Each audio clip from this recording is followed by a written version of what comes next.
پیشن گوئی رسالت مآب صلی اللہ علیہ وسلم کی نسبت سے جو ہمارے سامنے آتی ہے وہ اللہ کی طرف سے آپ کو بتائی جاتی ہے، اور اللہ جب کوئی چیز بتاتے ہیں تو بالعموم اس کے لیے خواب کا میڈیم استعمال کیا جاتا ہے۔ جب کوئی چیز خواب میں دکھائی جاتی ہے تو ہم یہ جانتے ہیں کہ خواب میں وہ چیز ممثل ہو کے سامنے آتی ہے، ایک تمثیل ہوتی ہے، ایک امیجنیشن ہوتی ہے۔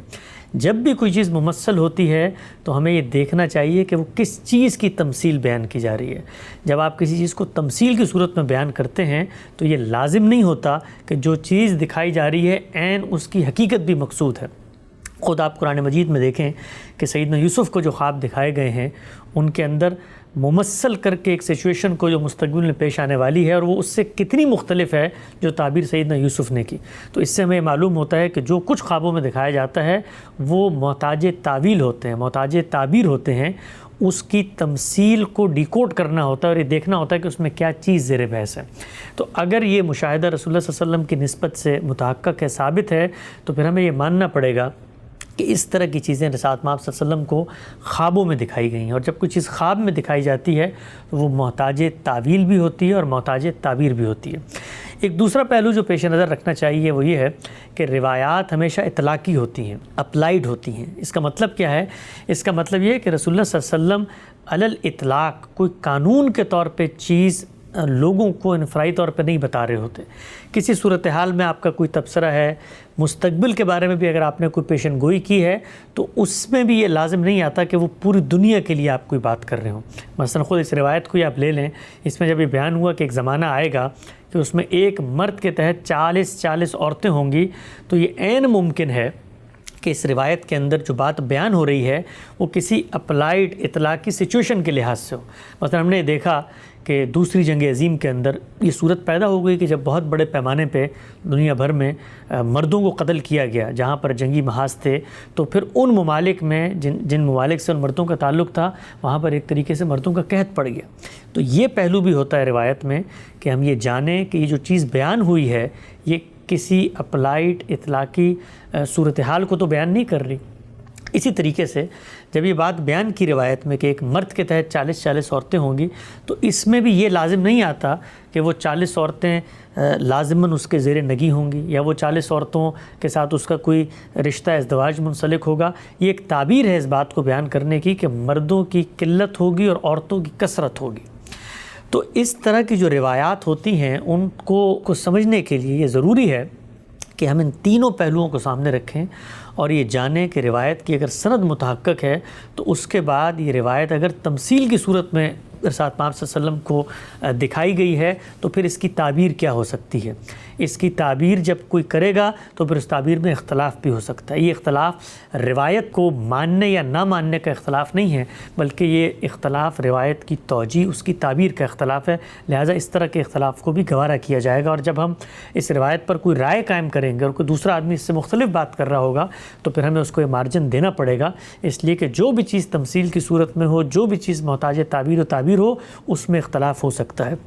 دوسرا پہلو بھی کہ جتنی چیزیں بیان ہوتی ہیں وہ کوئی علی الاطلاق قانون کے طور پہ نہیں ہوتی، اس کو ہمیں تعبیر کر کے دیکھنا ہوتا ہے کہ وہ کسی اپلائیڈ سچویشن میں کیا سامنے آ رہی ہیں۔ تو اگر اس طریقے سے ہم دیکھیں گے تو وہ کانٹرڈکشن جو بادی النظر میں نظر آتی ہے کہ کہاں ہو رہا ہے اس دنیا میں، تو وہ عین ممکن ہے کہ کسی ایک خاص مخصوص علاقے میں یہ چیز آپ کے سامنے آ جائے۔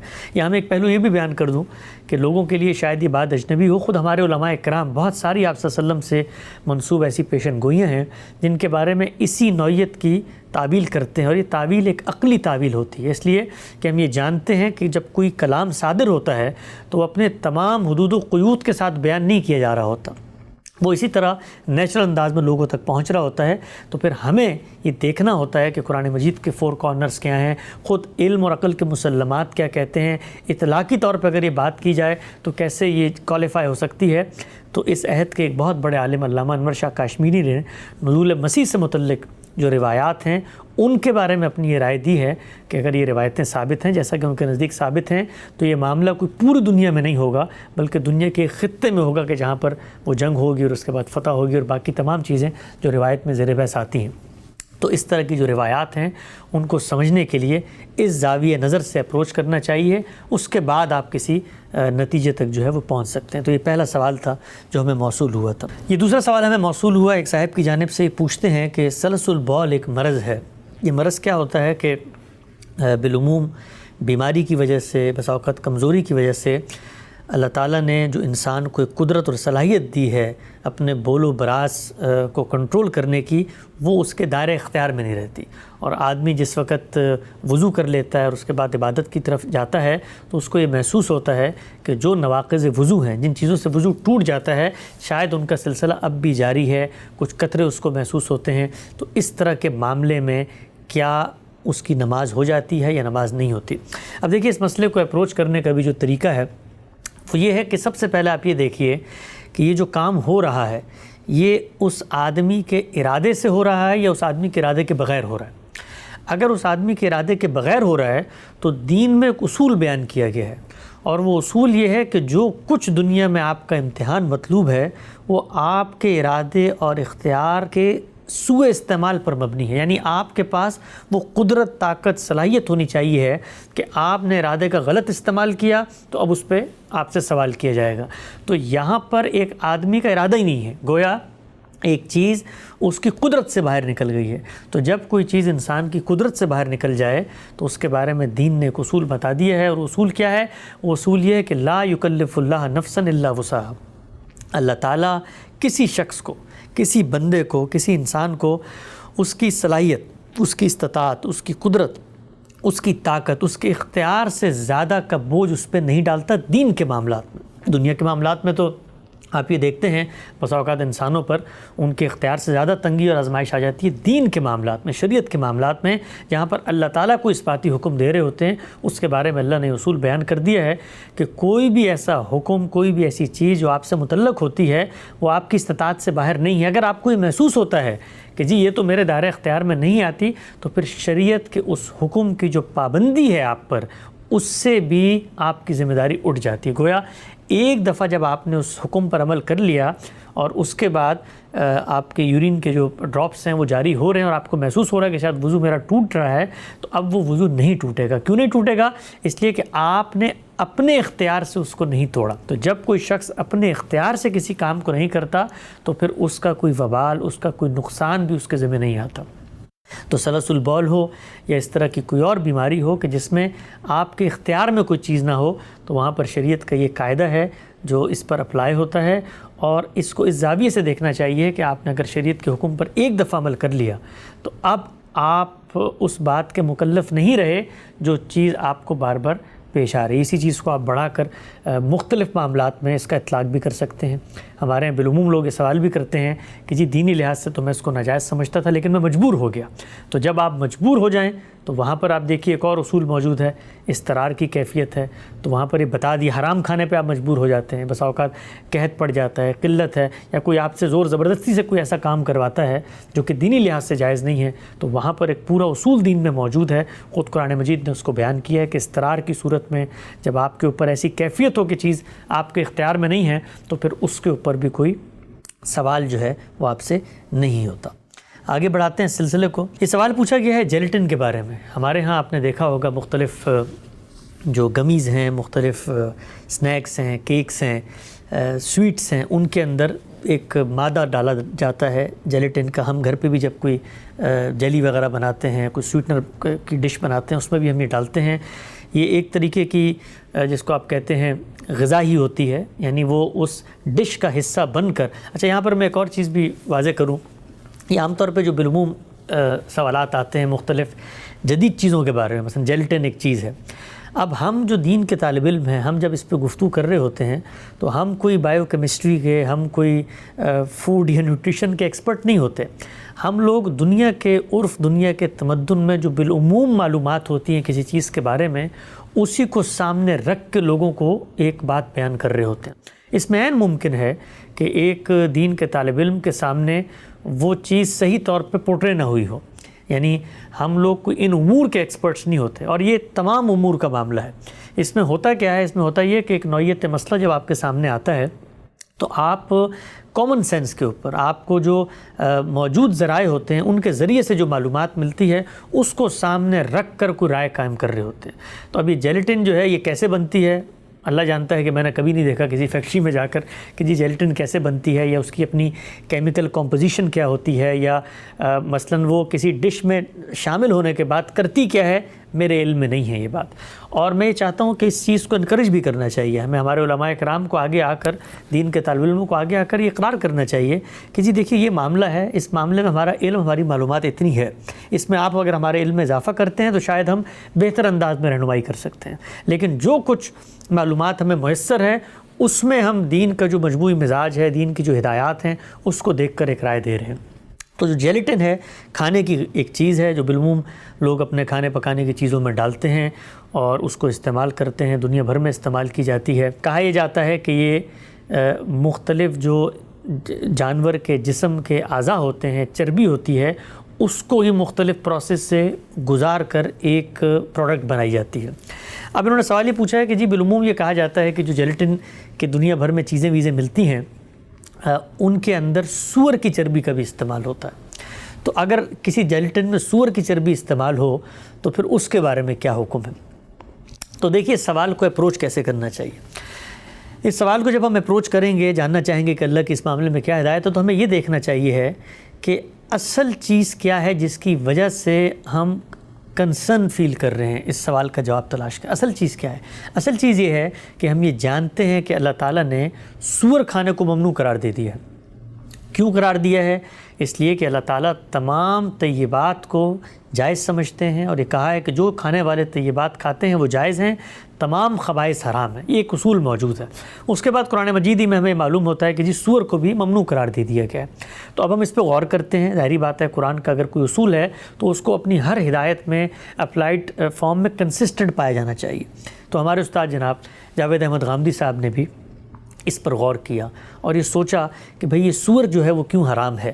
تو معلوم یہ ہوا کہ جو سور اپنی اسپیشیز کے لحاظ سے، یعنی اپنی جانوروں کی جو نوعیت ہوتی ہے، جو پیچھے سے ان کی نسل چلی آ رہی ہوتی ہے، اس کے لحاظ سے دیکھا جائے تو وہ گوٹ کی اسپیشیز سے ہے۔ اچھا، اس پر بھی کوئی غامدی صاحب نے سور کی تحلیل کر کے خود سے نتیجہ اخذ نہیں کیا، بلکہ عالمگیر طور پر جو ماہرین جس طریقے سے ڈی این اے کو ڈی کوڈ کر کے دیکھ رہے ہوتے ہیں بھئی اس کی نسل پیچھے سے کہاں سے آئی ہے، مختلف چیزوں کی تحلیل سے، ایگزامینیشن سے دیکھ رہے ہوتے ہیں، تو یہ ایک مسلمہ بات ہے۔ دنیا بھر میں اگر آپ نیٹ پہ بھی ڈالیں تو آ جاتا ہے کہ یہ اس کی جو اصل ہے، اوریجن ہے، وہ گوٹ کی اسپیشیز سے ہے۔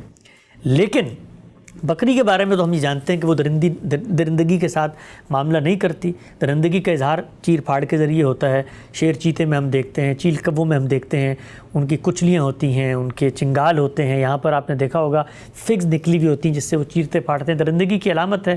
اور پھر وہ چیزیں بھی وہی کھاتے ہیں جو درندے کھاتے ہیں، گوشت کھاتے ہیں، اس طرح کی چیزیں۔ تو استاد نے یہ بتایا کہ بھئی یہ جو جانور ہے، یہ جو سور ہے، اس پر اگر آپ غور کریں تو یہ ہے تو بکری کی اسپیشیز سے، لیکن اس کے جو فگز ہیں، اس کے جو یہاں پر دانت نوکیلے نکلے ہوتے ہیں، وہ چیر پھاڑ کا کام کرتے ہیں۔ گویا یہ اپنی نوعیت کے اعتبار سے اگرچہ بکری کی اسپیشیز سے تھا، لیکن عملی اعتبار سے تو درندہ ہے۔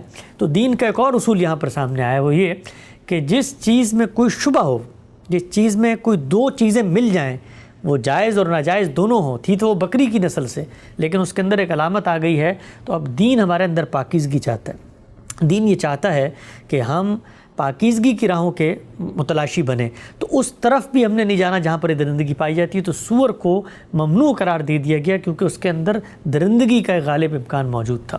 تو اب سور کھانا ممنوع ہے، یہ بات ہم نے جان لی قرآن سے، اور کیوں ممنوع ہے یہ بھی بات ہم نے جان لی۔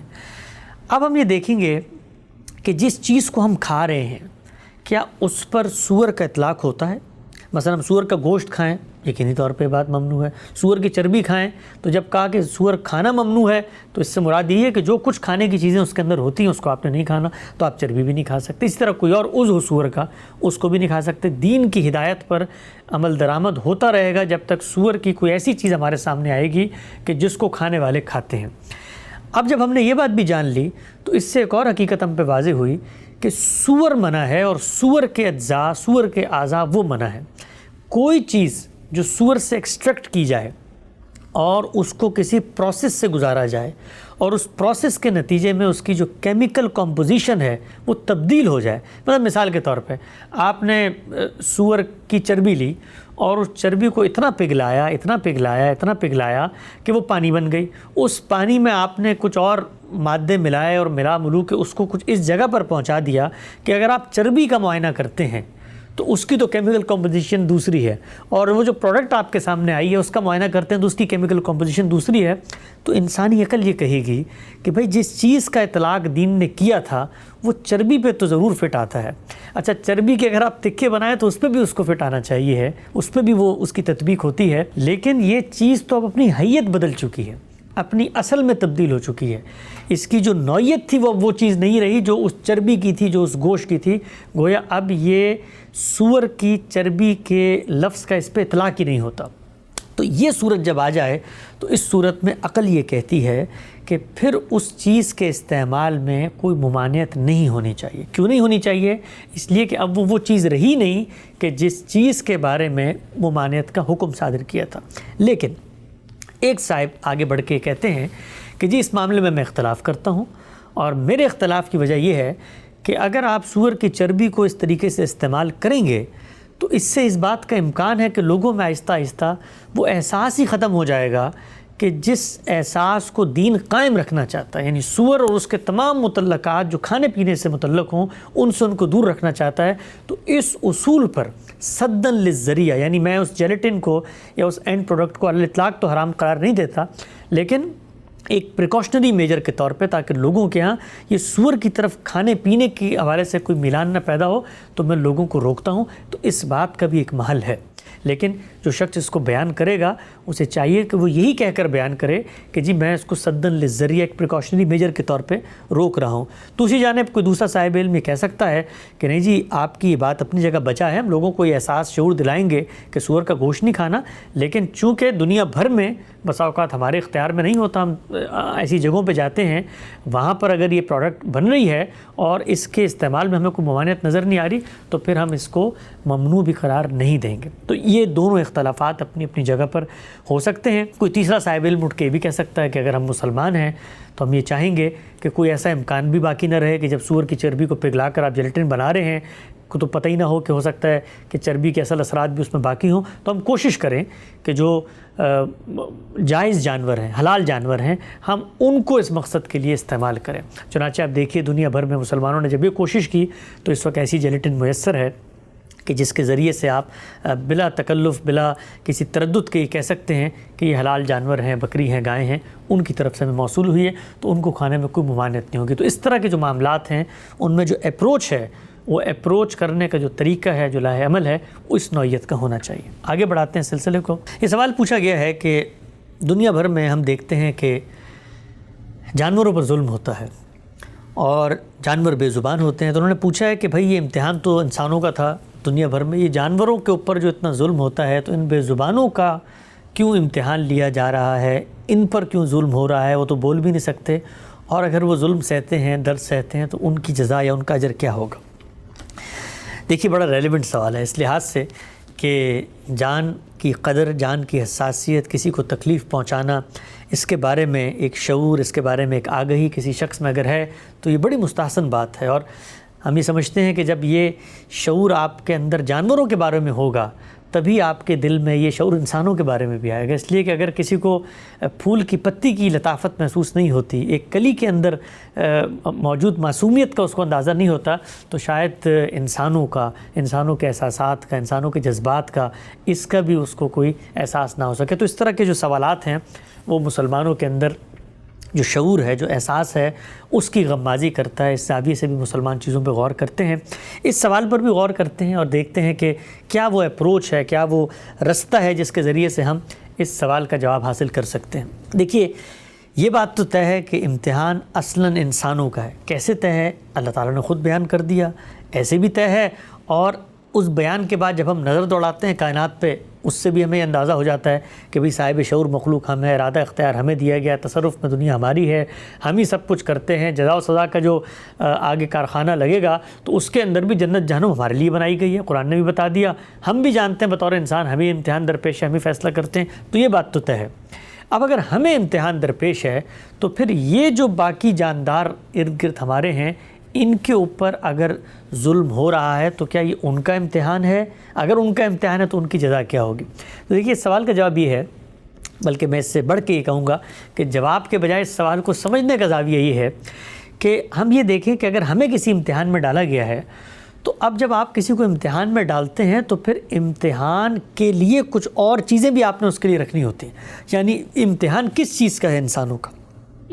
انسانوں کا امتحان اس چیز کا ہے کہ وہ اپنے ارادہ اختیار کا غلط استعمال نہ کریں۔ یہ جتنے جانور ہیں دنیا بھر میں، یہ جانور بے زبان ہوتے ہیں، یہ اپنے احساسات کا اظہار نہیں کر سکتے، ان کے اندر کوئی عقلی وجود نہیں ہوتا، ان کے اندر کوئی جمالیاتی حس نہیں ہوتی، یہ اس طریقے سے خود مختار نہیں ہوتے۔ تو قرآن مجید کا مطالعہ کرتے ہیں تو ہمیں معلوم ہوتا ہے کہ یہ سب جانور، یہ خلا، یہ کائنات، اس کے اندر جو پودے موجود ہیں، اس کے اندر جو یہ درخت ہیں، یہ سب کیوں رکھے گئے ہیں؟ انسانوں کی خدمت کے لیے۔ اور انسانوں کو کیوں بنایا گیا ہے؟ اس لیے کہ ان کا امتحان لیا جائے۔ تو گویا اب یہ انسانوں کا امتحان ہے کہ وہ جانوروں کے ساتھ کیسا معاملہ کرتے ہیں۔ اگر یہ جانور نہ ہوتے تو دو مسائل پیدا ہو جاتے۔ ایک تو بڑا مسئلہ یہ تھا کہ انسان خورنوش کا کیا معاملہ کرتے، کھاتے پیتے کہاں سے؟ تو اللہ تعالیٰ نے جانور بنائے اور بنانے کے بعد یہ کہا کہ بھئی تمہارے لیے بنائے ہیں، تمہارے تصرف میں دے دیے۔ اور یہاں پر یہ بھی غور کریں کہ اللہ تعالیٰ نے تصرف میں دینے کے بعد چونکہ ان میں جان ہوتی ہے تو جان کی اس حرمت کو برقرار رکھتے ہوئے کہا کہ مسلمان کے لیے یہ جائز نہیں ہے کہ جب تک وہ اللہ کے اذن سے، اللہ کا نام لے کر اس جانور کو ذبح نہیں کرتا۔ تو اللہ نے ہمارے تصرف میں جانوروں کو دے دیا، ہمیں اجازت دی کہ میرا نام لے کے انہیں کھاؤ۔ اب یہ ہمارا امتحان ہے کہ ہم جانوروں کے ساتھ کیا سلوک کرتے ہیں۔ جانوروں کا امتحان نہیں ہے، ہمارا امتحان ہے، اس لیے کہ ہمارا امتحان، ہم جانور پالیں گے، ہم ان کو چارہ دیں گے، ہم ان کی پرورش کریں گے، ہم ان کی نشو و نما میں کردار ادا کریں گے۔ اب ہم سے کوئی اخلاقی غلطی نہ ہو جائے، ہم سے کوئی کوتاہی نہ ہو جائے، ہم سے کوئی اس کی حق تلفی نہ ہو جائے، تو اس چیز پر اللہ تعالیٰ ہم سے پوچھے گا۔ کیوں پوچھے گا؟ اس لیے کہ ہم باشعور مخلوق ہیں، ہمیں جانوروں کے تحت نہیں دیا گیا، جانوروں کو ہمارے تحت دیا گیا۔ تو اس وجہ سے ہم لوگ ان کے ساتھ حسن سلوک بھی کریں گے، یہ ہمارا امتحان ہے۔ تو ناظرین، آج ہم نے ان 3 سوالات پر یہ غور کیا کہ جو مختلف مسائل، دینی اشکالات ہمیں پیدا ہوتے ہیں، ہم یہ دیکھیں کہ ان کو اپروچ کرنے کا صحیح راستہ کیا ہے، ان کو اپروچ کرنے کا صحیح زاویہ کیا ہے۔ یہ اصل میں اپروچ ہوتی ہے جو سب سے اہم ہوتی ہے۔ سوالوں کے لکھے ہوئے جواب مل جاتے ہیں انسانوں کو، لیکن جب تک کوئی جواب انسان کی دریافت نہ بنے، اس کی حقیقی شعور کا حصہ نہ بنے، اس وقت تک نہ صرف یہ کہ وہ اس کا علم نہیں بنتی، بلکہ جب وہ اس کو عمل میں ڈالتا ہے تو پورے جذبے کے ساتھ، پورے ایقان اور اذعان کے ساتھ، اور پورے یقین کے ساتھ، اور پورے اعتماد کے ساتھ وہ اس مسئلے پر عمل بھی نہیں کر سکتا۔ آپ نے دیکھا ہوگا بالعموم بہت ساری چیزوں کو ہم جانتے ہیں اور ہم جانتے ہیں کہ دین کا اس میں کیا تقاضا ہے، لیکن جب ہم عمل کر رہے ہوتے ہیں تو ہمارا وہ جاننا عمل میں ریفلیکٹ نہیں ہوتا۔ اس کی وجہ بھی یہی ہوتی ہے کہ ہم نے وہ شعوری سفر نہیں طے کیا ہوتا، جس کی وجہ سے ہم صحیح جواب تک صحیح اپروچ کے ذریعے پوری محنت کے بعد خود پہنچ سکیں۔ انشاءاللہ سلسلے کو جاری رکھیں گے اور آئندہ مزید چند سوالات اور ان کو سمجھنے کے زاویہ نظر پہ اپنے طالبانہ خیالات کا اظہار کریں گے۔ اقول قولی ھذا واستغفر اللہ لی ولکم ولسائر المسلمین۔